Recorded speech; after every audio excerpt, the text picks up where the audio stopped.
Que ce soit pour quelques semaines, plusieurs mois, voire des années, l'envie d'aller s'installer au Canada devient pressante? Pas si vite. Obtenir un visa est en effet la condition sine qua non qui vous permettra de concrétiser votre projet. Touriste, étudiant, visiteur d'affaires, en permis vacances-travail, plus communément appelé PVT, ou encore créateur d'entreprise et investisseur, selon votre statut, la nature du précieux document diffère.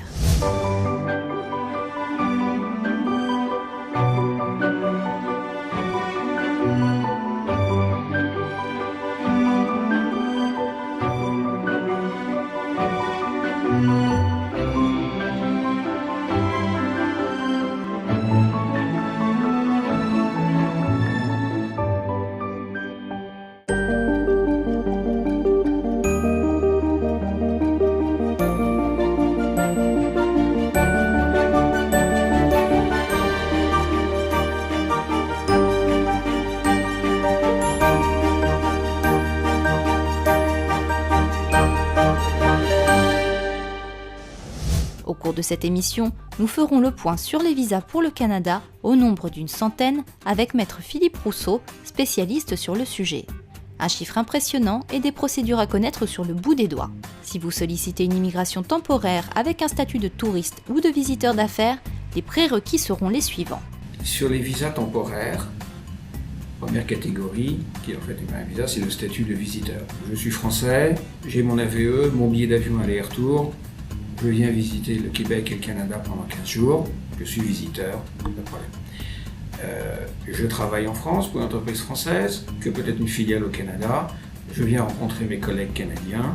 Là encore, passeport, AVE. Peut-être une lettre de mon employeur français confirmant que je travaille effectivement en France et puis que je viens uniquement pour une conférence. Je le recommanderais. Donc ça sont les statuts de touriste d'affaires. Depuis 2016, les ressortissants français qui prennent un vol à destination du Canada devront en effet obtenir obligatoirement une autorisation de voyage électronique AVE. Il faut pour cela présenter une demande sur le site web officiel du gouvernement du Canada. Vous devrez avoir un passeport valide, une carte de crédit ou de débit, une adresse de courriel et devrez également répondre à quelques questions. Dans le cas des statuts temporaires, celui auquel on pense tout de suite, c'est je suis français, je suis touriste, j'ai un statut de touriste.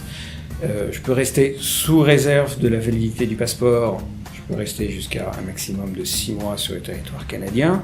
Il est évident que si quelqu'un veut rester aussi longtemps, il faut prouver aux douaniers et à l'agent des services frontaliers canadiens que vous n'allez pas travailler, que vous avez les ressources nécessaires et le but avoué de votre séjour, un séjour aussi longtemps. Généralement du tourisme c'est plus de 3 semaines, donc quelqu'un qui veut rester au-delà de 2-3 semaines doit véritablement motiver la raison de son séjour.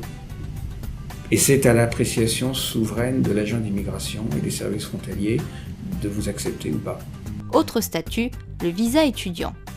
Après, vous avez les permis d'études.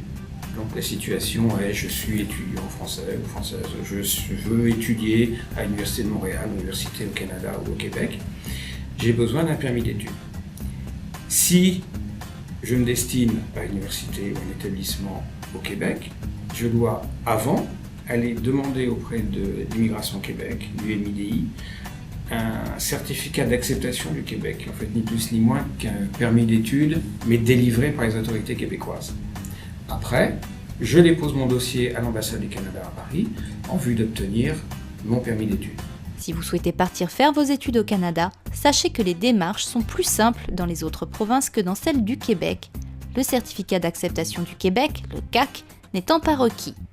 À Toronto par exemple, il vous suffira de déposer directement votre demande de permis d'études au consulat. Côté délai d'obtention, soyez vigilants, CAQ oblige au Québec, quelques semaines de traitement de dossiers supplémentaires seront à anticiper. Enfin, pour ce qui est de sa durée, le permis d'études sera, en général, émis pour la durée du cycle d'études, sauf si votre passeport n'est plus valide en cours de route. Dans ce cas, la durée de la validité de votre visa collera à celle de votre passeport. Un conseil à suivre donc, arrivez au Canada avec un passeport tout neuf. Autre possibilité dédiée aux jeunes qui souhaitent partir au Canada, le permis vacances-travail, le PVT. Ce sont des accords entre le Canada et différents pays. Il y a un accord entre le Canada et la France. qui s'appelle l'expérience internationale Canada et qui couvre 3 types de permis de travail. Le fameux PVT qui est ouvert, c'est-à-dire qui peut permettre de travailler pour l'employeur de son choix au travers du Canada. À l'origine créé pour permettre à des jeunes Français de découvrir le Canada tout en travaillant un petit peu pour subvenir à leurs besoins. Vous avez le stage qui lui est fait pour permettre à les Français, généralement aux études, d'accomplir un stage dans le cadre de leurs études universitaires en France dans une entreprise canadienne. Et vous avez le jeune professionnel qui lui est un permis de travail qui à l'origine était fait pour des diplômés qui venaient valider leur expérience de travail jusqu'à un maximum de 2 années au Canada. C'est celui qui est le plus restreint et qui requiert un certain nombre de formalités de la part des entreprises canadiennes. Ce sont les 3 qui font partie de l'expérience internationale Canada. Dans le cadre d'une affectation de votre employeur français ou encore d'une embauche dans une entreprise canadienne, il existe 90 à 95 permis de travail différents, régis par de multiples facteurs et obtenus sous certaines conditions. La première, pour venir travailler au Canada, sauf exception type PVT, il vous faudra trouver un employeur en premier avant d'enclencher toute démarche administrative. Là encore, si vous êtes au Québec, il faut obtenir un certificat d'acceptation du Québec. Donc, en parallèle à votre demande fédérale, vous avez 2 demandes à déposer. Ça s'appelle l'étude d'impact sur le marché du travail. Une fois que vous avez l'autorisation des autorités provinciales et fédérales, là, à ce moment-là, le citoyen français prend ses affaires, son dossier et se verra émettre son permis de travail à l'aéroport de Montréal en arrivant. Pas besoin de passer par un consulat, par le consulat du Canada à Paris, pas nécessaire. Pour les Français, bien évidemment. Entre l'embauche, l'obtention d'un visa et l'arrivée, comptez 3 bons mois avant d'être en mesure de débarquer sur le territoire canadien. D'une province à l'autre, les délais sont sensiblement les mêmes. Bon à savoir, les salariés exerçant l'une des 40 professions plébiscitées de l'étranger, ingénierie, technologie de l'information, domaine médical par exemple, par le gouvernement du Québec, verront les délais de traitement de leurs demandes réduits à 5 semaines minimum et la procédure simplifiée. L'une des raisons, l'effort de recrutement des employeurs québécois, d'une durée d'1 mois, exigé par le gouvernement et qui vise à privilégier l'embauche des locaux n'est pas requise. Pour les frais, comptez environ 1 500 $.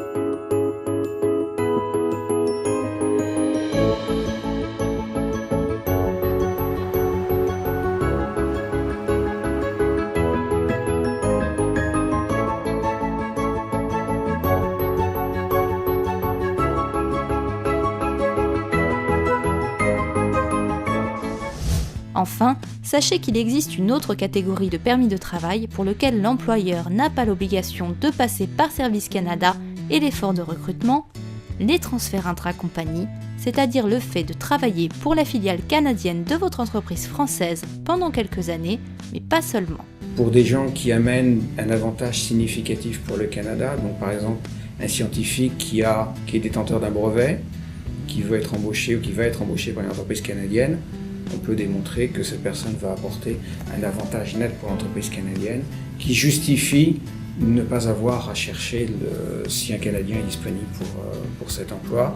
Si votre objectif est d'obtenir un visa permanent vous permettant de rester sur le territoire canadien toute votre vie, il vous faudra choisir votre province d'adoption dans un premier temps.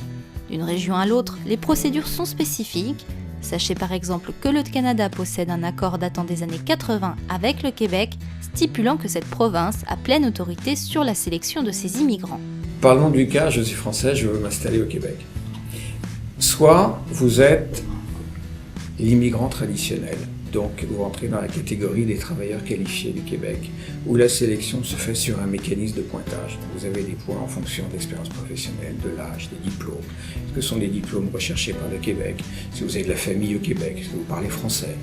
Tout ceci donne un certain nombre de points. Il faut avoir la note minimale pour pouvoir déposer cette demande. sachant que le système s'opère, et le système de demande se fait par période dans l'année sous forme de quotas et sur une plateforme électronique. Hormis cette immigration traditionnelle, il existe d'autres cas de figure pour obtenir un visa permanent au Québec. Vous êtes français, vous travaillez au Québec depuis plus d'une année, donc vous justifiez d'une année de salariat auprès d'une entreprise québécoise. Et là, vous avez l'autoroute du Sud, la voie rapide, qui est le programme de l'expérience québécoise, qui vous permet d'avoir un certificat de sélection à l'intérieur de 4 à 5 semaines. Parce que vous êtes francophone et vous avez déjà une expérience de travail au Québec et donc vous êtes intégré dans la société québécoise.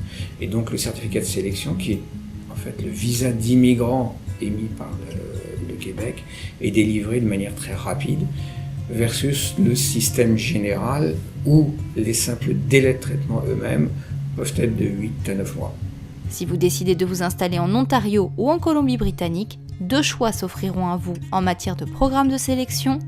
Vous pourrez en effet passer par le programme fédéral qui privilégie soit les personnes ayant déjà une expérience de travail au Canada, soit celles exerçant des métiers très spécialisés, recherchés par l'économie canadienne, ou encore des immigrés ayant une expérience professionnelle à titre de travailleurs qualifiés dans leur pays d'origine.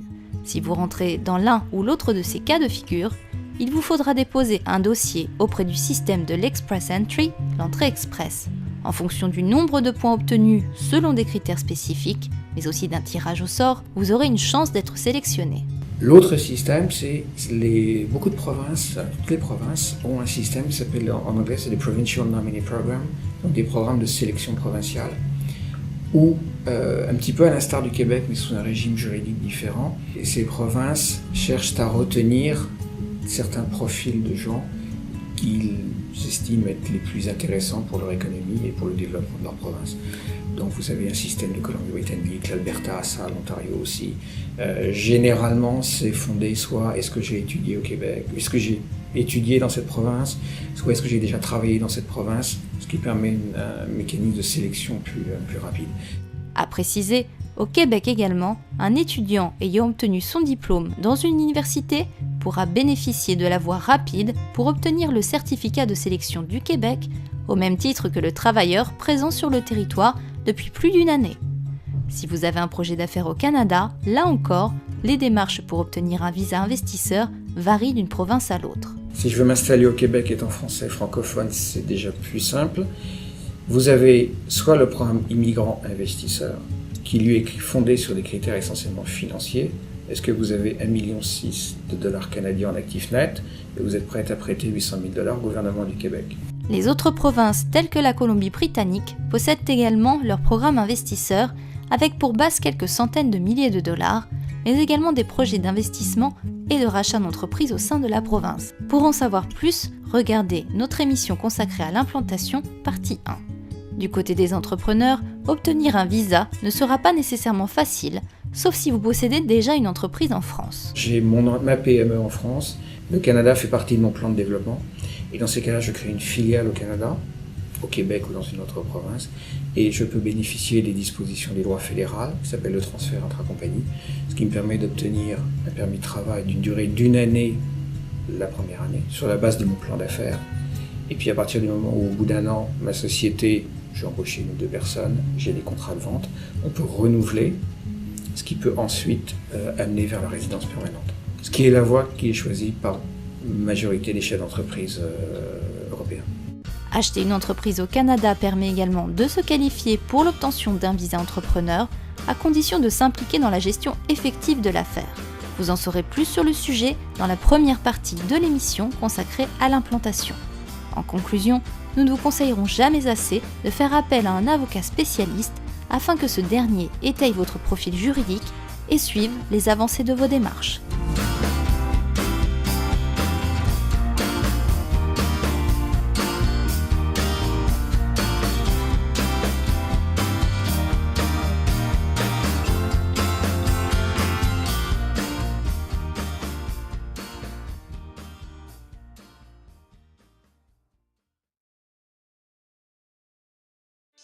Bonjour à tous. Vous résidez hors de l'Union européenne ou dans les dom-toms. Alors découvrez l'expérience Renault Eurodrive de transit temporaire. Vous savez, les plaques rouges. Pour commander et réserver votre véhicule, 2 possibilités s'offrent à vous. Vous pouvez le commander auprès d'un agent local ou le réserver en ligne sur notre site internet. Avec Renault Eurodrive, vous bénéficiez de la gamme la plus large et la mieux équipée du marché. Voilà, Renault Eurodrive, c'est une voiture neuve hors taxe, un service premium tout compris et des équipes dédiées qui mettent tout en œuvre pour que vous profitiez au maximum de votre voyage. Renault Eurodrive, c'est vraiment l'Europe en toute sérénité.